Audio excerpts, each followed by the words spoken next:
کہ دکان ڈاکوؤں کے لیے چھوڑ دو نماز کے لیے چلے جاؤ، نہیں نہیں. اگر مال ضائع ہوتا ہے یا دکان کو بند کرنے میں بہت دیر لگتی ہے بعض اوقات، چیزیں سمیٹنے میں کرنے میں، تو ایسے موقع پر جماعت میں رعایت ملتی ہے. تو بہرحال یہ کہ دکان میں نماز پڑھ سکتا ہے بندہ. صلو علی الحبیب صلی اللہ علیہ محمد. میرا نام محمد فیضان ہے، جوتوں والی ہماری شاپ ہے. کیا ہم یہاں پہ قرآن پاک رکھ سکتے ہیں؟ ہاں، مطلب یہ کہ اگر کوئی مناسب جگہ وہاں ہے اوپر قرآن شریف رکھنے کی رکھ سکتے ہیں، لیکن اصل مسئلہ عوام کا ہے. تنفیر عوام سے بچنا بھی اہم ہے. لوگ باتیں ہو سکتا ہے کریں، تو اسی جگہ پر اسی جگہ اندر چھپا کر رکھیں کہ لوگوں کی نظر نہ پڑے. مطلب شرن کوئی حرج نہیں ہے. جوتے مسجدوں میں بھی تو ہوتے ہیں بھائی، اور استعمال شدہ ہوتے ہیں، نماز بھی پڑھی جاتی ہے، قرآن کریم بھی رکھے ہوتے ہیں، بہت کچھ ہو رہا ہوتا ہے. یہاں کچھ نہیں بولتے. کوئی بولے گا اپنا جوتا باہر رکھو تو چوری ہو جائے گا. تو جوتے کی دکان والے کیا قصور ہے یار؟ کیا وہ اللہ کا نام نہیں لے گا؟ وہ بھی پاک صاف ستھرے نئے جوتوں کے پاس. تو اس میں عرف کا جب دخل ہے تو جیسے مسجد میں تو باہر جوتے اتارے جاتے ہیں یا باکسوں میں رکھے جاتے ہیں. اب اگر کوئی جیسے جوتے کی ان کی یہ دکان ہے اور نئے جوتے رکھے ہوئے ہیں، تو اس کے برابر میں ہی اوپر کی طرف اگر کوئی قرآن رکھ دیتا ہے تو عرفاً یہ بے ادبی نہیں ہوگی؟ کوئی اونچی جگہ ہو، میں نے کہا کوئی اونچی جگہ ہو، الگ تھلگ طاق بنا ہوا ہو، جی اس پہ رکھ کے، میں نے کہا کہ جوتوں میں رکھ دو. اپنے مفتی صاحب جیسے ہم دکان میں جاتے ہیں تو کاؤنٹر بنا ہوا تھا جس پر عموماً سیٹ یا مالک بیٹھے ہوئے ہوتے ہیں نا، اور جوتے تو بہت آگے کی طرف ہوتے ہیں. تو جو کاؤنٹر جیسا یہاں بیٹھے ہوئے ہیں، ٹیبل لگی ہوئی ہے اور اس کے اوپر باقاعدہ ایک الماری ہے جیسے عموماً بنا کر رکھتے ہیں، تو ایسا کچھ ہو تو ہاں صحیح ہے. یعنی ایسے مقام پر کہ مطلقاً دیکھنے والا ہو، یہ خود بندہ ہو، اس کو بھی ایسا فیل نہ ہو کہ یہ بے ادبی کی ہو رہی ہے، نہیں ہو رہی ہے اس کی. پیارے رمضان میں بچے پیارے چمکے جیسے ستارے تارے. پیارے رمضان میں بچے پیارے چمکے جیسے ستارے تارے. رمضان آیا پھر سے دیکھو خوشیاں گلایا رمضان. بسم اللہ الرحمن الرحیم یاسین والقرآن الحکیم. پیارے آقا نے فرمایا نماز میری آنکھوں کی ٹھنڈک ہے. انما الاعمال بالنیات، یعنی اعمال کا دار مدار نیتوں پر ہے. پاپا میں آپ کو سونے کی دعا سناؤں؟ اللہم بسمک اموت واحیا. صلی اللہ علیہ محمد صلی اللہ علیہ محمد. اللہم صلی علی سیدنا و مولانا محمد وعلیہ وصحبہ وبارک وسلم. حضرت سیدہ فاطمہ رضی اللہ عنہ کی وفات مبارک 3 رمضان المبارک 11 ہجری بروز منگل کو ہوئی. ہم نے بھی اپنے گھر پر حضرت بی بی فاطمہ رضی اللہ عنہ کی نیاز کا اہتمام کیا ہے. پیارے باپا جان ہمارے لیے بھی رمضان مکہ رمضان مدینہ کے لیے بھی دعا فرما دیجیے. حضرت سیدہ فاطمہ رضی اللہ عنہ کا مزار شریف جنت البقیع میں ہے. شہزادی کونین ہے، سو جہاں کا چین ہے، دو جہاں کا چین ہے. شہزادی کونین ہے، شہزادی کونین ہے، شہزادی کونین ہے. ماشاء اللہ، سبحان اللہ.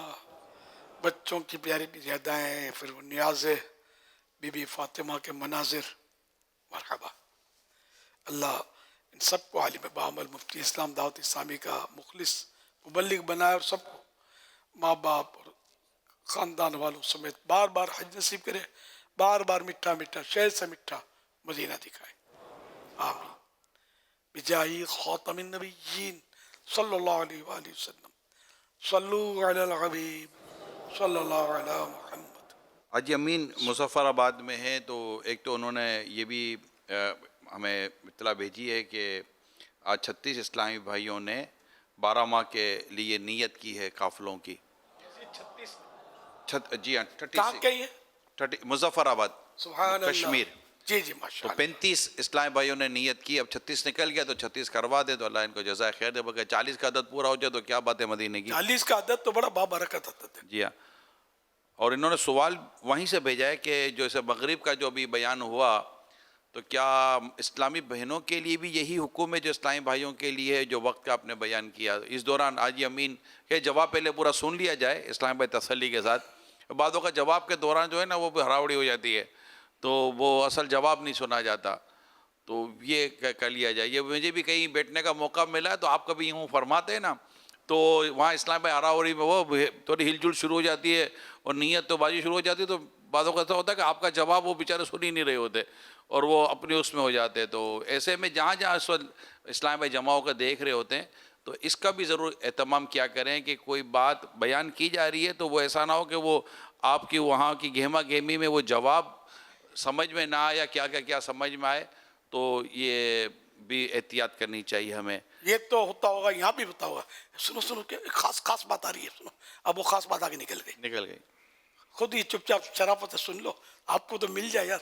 وہ اگلا مصروف ہے تو اس کو اٹریکٹ کرنے کے تو ہم تو ڈوبے تم کو بھی ڈوبیں گے. تو یہ ہونا نہیں چاہیے. مطلب بالکل کان لگا کر بندہ سنتا رہے. خیر تو اس میں جو یہ اوقات کے مسائل ہیں یہ مرد و عورت دونوں کے لیے ہیں. سائیں بہنوں کے لیے بھی یہی مسئلہ ہے. صلو علی الحبیب صلی اللہ علیہ محمد. امیر اہل سنت کی بارگاہ میں میرا سوال عرض ہے کہ اگر کوئی روزے دار ایسی جگہ ہے کہ جہاں نہ کچھ اس کے پاس کھانے کے لیے ہے اور نہ اس کے پاس کچھ پینے کے لیے، افطاری کا عین وقت ہو چکا ہے، پانی بھی نہیں ہے، تو اس صورت کے اندر وہ روزہ افطار کیسے کرے گا؟ برائے مہربانی رہنمائی فرما دیجیے گا. جزاک اللہ خیرا. صبر کر لے گا اور غذا تک پہنچنے یا غذا کو اپنے پاس پہنچنے کا انتظار کرے. اب اس کے لیے تو میں نہیں کہوں گا کہ پتھر کھا لے مٹی کھا لے. انڈرسٹوڈ. اور اگر ویسے کسی نے لیٹ کر بھی دیا افطار کو تو گناہ گار تھوڑی ہے. مکروہ تنزیہ ہے، ناپسند ہے.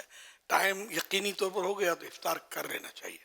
لیکن دیر کر دی، ویسے کئی جگہ لوگ دیر کر ہی رہے ہوتے ہیں تو اس میں گناہ پھر بھی نہیں ہے. ابھی تو انڈرسٹوڈ سی بات ہے. یہ سوال بھرا ہے، سوال ہے اللہ جانے کہ جب کچھ نہیں ہے تو کیا پتھر کھائے گا، کپڑے کھائے گا؟ تو پھر اس کا جواب یہ ہوتا ہے ہوا کھا لے. ہوا کھانے سے افطار نہیں ہوگا. مسئلے کا مسئلہ یہ ہے. ہوا کھاتے ہیں نا، یہ محاورہ ہے نا، ہوا کھائی نہیں جاتی نہ ہوا پی جاتی ہے، ہوا لی جاتی ہے. صلو علی الحبیب صلی اللہ علیہ محمد صلی اللہ علیہ وسلم. ایس ایم ایس کے ذریعے سوال کر رہے ہیں، کہہ رہے ہیں کیا نماز تراویح بیٹھ کر پڑھنے سے ادا ہو جاتی ہے؟ کھڑے کھڑے پڑھنی چاہیے، بلا عذر بیٹھ کر نہ پڑھے کہ اس میں اختلاف ہے. بہرحال یہ کہ یہ قول بھی ہے اور شاید راجح ہے کہ ہو جاتی ہے. ہاں تو بیٹھ کر نماز ہو جاتی ہے، لیکن اختلاف ہے. بعض علماء کہتے ہیں نہیں، کھڑے کھڑے پڑھنی ہوگی. جو مجبور ہے اس کی بات دوسری ہے. مجبوری وہی پھر آ گئی کہ جس کو شریعت مجبوری تسلیم کرے. تو ویسے بھی اگر بغیر مجبوری کے اگر پڑھتا ہے تو بیٹھے بیٹھے ہو جائے گی. سستی کرنی نہیں چاہیے. ویسے یار کتنی دیر تک کھڑے کھڑے گپے مارتے ہیں دوستوں کے ساتھ، تب کچھ نہیں ہوتا. تراویح میں پاؤں دکھ جاتے ہیں تو کچھ کا کچھ ہو جاتا ہے. کھڑے کھڑے نیند کم چڑھے گی. اگر نیند بھی چڑھتی ہے نا شاید بیٹھے بیٹھے زیادہ چڑھے گی. تو یوں بھی کھڑے ہو کر پڑھنے میں عافیت ہے.